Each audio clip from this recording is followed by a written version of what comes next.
गांव के सुदूर किनारे पर एक पुराना मिट्टी का मकान था, जिसमें एक बूढ़ा आदमी रामू काका अकेले रहते थे। उनकी उम्र लगभग 70 साल की थी। कमर झुकी हुई, आंखों पर मोटा चश्मा, सफेद दाढ़ी और गहरी झुर्रियों वाला चेहरा। उनका कोई परिवार नहीं था, ना बेटा, ना बहू, ना पत्नी। बस एक कुत्ता था, जिसे वे अपनी जान से ज्यादा चाहते थे। उस कुत्ते का नाम था शेरू। शेरू कोई महंगी नस्ल का कुत्ता नहीं था। वो एक देसी, सड़क पर भटकने वाला भूखा प्यासा पिल्ला था, जिसे रामू काका ने बारिश की एक तूफानी रात में अपने आंगन में कांपते हुए देखा था। वो इतना कमजोर था कि खड़ा भी नहीं हो पा रहा था। रामू काका को उस पर दया आ गई। उन्होंने उसे भीतर बुलाया, बोरे की बिछावन पर सुलाया और दूध गर्म करके पिलाया। उसी दिन से शेरू रामू काका का सबसे वफादार साथी बन गया। सुबह रामू काका उठते तो शेरू उनके साथ खेत जाता। दोपहर को बागीचे में काम करते समय शेरू छाया में बैठा रहता और रात को जब रामू काका सोते तो शेरू दरवाजे के बाहर पहरा देता। गांव वाले अक्सर कहते, रामू काका का बेटा नहीं है, लेकिन शेरू उससे कम नहीं। एक बार गांव में चोरों का गिरोह आया। कई घर लूट चुके थे। एक रात दो चोर रामू काका के घर में घुसे। उन्हें लगा एक बूढ़े आदमी का क्या बिगाड़ेंगे, लेकिन शेरू ने जैसे ही आहट सुनी, वो दहाड़ते हुए उन पर टूट पड़ा। एक चोर की टांग में उसने ऐसा काटा कि वो भागते हुए गिर पड़ा। दूसरे चोर के हाथ से छुरा छीनकर उसे दूर फेंक दिया। शेरू की आवाज सुनकर गांव वाले लाठियां लेकर आ गए और दोनों चोर पकड़ लिए गए। लेकिन इस बहादुरी में शेरू की पीठ पर गहरा घाव हो गया। कई दिनों तक वो चल नहीं पाया। रामू काका ने उसका इलाज करवाया, दूध में हल्दी मिलाकर उसे पिलाई और जब वो ठीक हुआ तो उसे गले से लगाकर बोले, शेरू, तू तो मेरे जीवन का रखवाला है।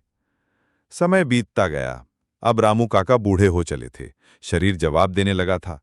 उनकी पेंशन गांव के डाकघर से आती थी, जिसे लेने वे हर महीने शेरू के साथ जाते। एक दिन रास्ते में रामू काका चक्कर खाकर गिर पड़े। सिर पर चोट लगी और वे बेहोश हो गए। शेरू घबरा गया। उसने जोर जोर से भौंकना शुरू किया। गांव से गुजरते एक राहगीर ने जब शेरू की आवाज सुनी तो दौड़ा आया। उसने देखा रामू काका जमीन पर पड़े हैं। उसने तुरंत गांव में खबर भेजी और लोग आकर उन्हें अस्पताल ले गए।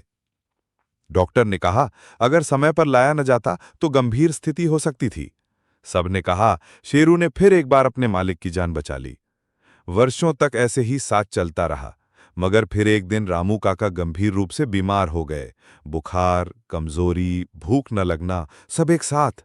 अब वे ज्यादा बोल नहीं पाते थे, बस लेटे रहते और शेरू उनके पैरों के पास चुपचाप पड़ा रहता।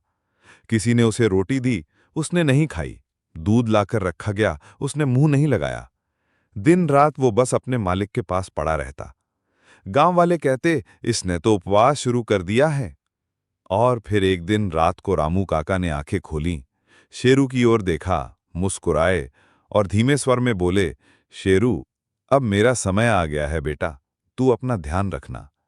शेरू ने उनकी हथेली को अपनी जीभ से चाटा और फिर रामू काका की सांसें थम गईं। वो दिन पूरे गांव के लिए भारी था। रामू काका के अंतिम संस्कार में गांव का हर आदमी शामिल हुआ और शेरू पूरे वक्त चुपचाप उनके शव के पास बैठा रहा। जब चिता जली तो शेरू दूर जाकर बैठ गया और एक टक देखता रहा। उसके बाद वो रामू काका की कब्र के पास जाकर लेट गया। किसी ने खाना दिया, उसने नहीं खाया। दूसरे दिन भी वहीं पड़ा रहा। तीसरे दिन सुबह गांव के एक बुजुर्ग ने देखा, शेरू अब नहीं रहा। वो वहीं अपने मालिक की कब्र के पास शांत पड़ा था, जैसे जीवन का अंतिम वादा निभाकर चला गया हो। गांव वालों की आंखें नम हो गईं। उन्होंने उसी स्थान पर एक छोटी समाधि बनवाई, एक पत्थर लगाया जिस पर लिखा गया, यहाँ वो प्राणी विश्राम कर रहा है जिसने इंसानों को वफादारी का अर्थ सिखाया। शेरू, रामू काका का बेटा। वर्षों बाद भी जब कोई उस गांव में आता है तो लोग शेरू की कहानी सुनाते हैं और बच्चे उस समाधि को फूल चढ़ाते हुए कहते हैं, ये कुत्ता नहीं था, ये तो इंसानों से बड़ा इंसान था। इंसान हो या जानवर, दिल में अगर सच्ची वफादारी हो तो वो अमर हो जाता है। शेरू एक कुत्ता था, लेकिन इंसानों से ज्यादा इंसानियत निभा गया।